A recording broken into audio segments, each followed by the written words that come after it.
Established high-end retailers like Neiman Marcus were long thought immune to the troubles of mass-market retailers, but that established wisdom is eroding as it appears even the wealthy covet deals. Here with the story is WSJ reporter Suzanne Kapner.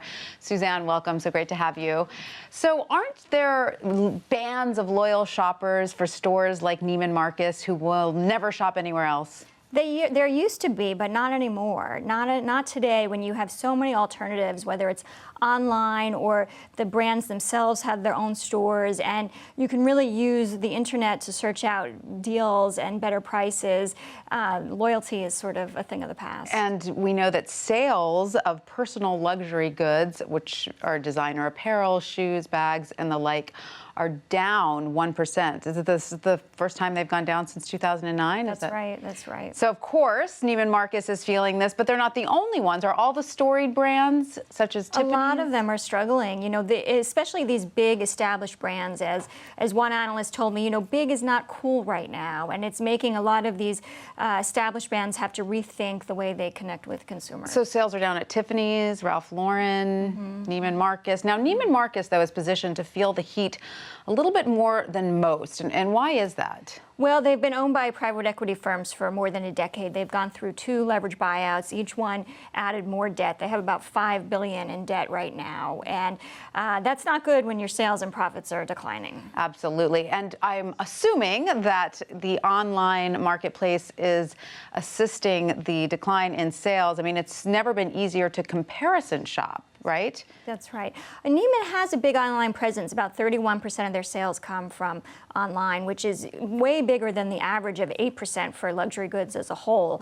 But they're just facing so much more competition. You have companies like Farfetch, Matches Fashion, Net-a-Porter, a lot of online startups. They can change prices dynamically throughout the day, and really, you know, there's that standardized pricing that sort of allowed luxury goods to charge this markup is eroding. Right, and that was something that Neiman Marcus has counted on for a long time, correct? They just continued to mark up. Well, they were not alone. It was the whole sector. You know, over the past decade, I think Bain said they, you know, it was relentless markups where, you know, shoes and handbags became unaffordable for a good majority of people. And I think at some point, even wealthy shoppers say enough. I know, it's true. I mean, when did the average designer handbag cost more than $2,000? I mean, I don't know when that happened, but it does seem that there are places now online where you can find those same designer handbags at lower prices than you will in the department stores. And that discipline in pricing is what got people to pay $2,000 for a luxury handbag, right? Because they couldn't find it anywhere else. But now they can, and why pay up when you don't have to? Absolutely. So how is Neiman Marcus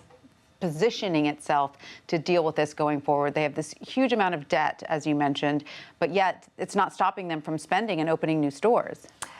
That's true, and they have been actively trying to recruit sort of that next generation of shoppers. You know, they have a deal with Rent the Runway where they're going to Rent the Runway will be opening shops in Neiman Marcus stores to rent expensive apparel rather than, you know, allow people to purchase it. That's designed to get that younger shopper who maybe doesn't have the bank account yet, but will grow into it eventually. But, you know, the problem there is these younger shoppers, they're just not hungering after designer labels the way they used to. Right. Even if they have the $2,000 to spend on a designer bag, they'd rather go on a trip or spend it on an experience. Right. And is Neiman Marcus still going through with its plans to open the new store here in Hudson Yards here in New York City? As far as I know, everything's on schedule. 2018, I think that store is expected to open. And it's got a fascinating history, right? This is a story that boomed along with the Texas oil market. That's right. That's right. And they cultivated this very exclusive image, you know. Nothing was ever too expensive for their customer. It was, you know, and they developed, you know, this Christmas catalog that would sell these over-the-top gifts like private jets, and, you know, it was all part of their image, so much so that it earned this nickname of needless markup, which isn't so great. Right. So there is some rethinking going on in the C-suites there, it seems. Yes. All right, Suzanne Kapner, thank you so much for that. Thank you.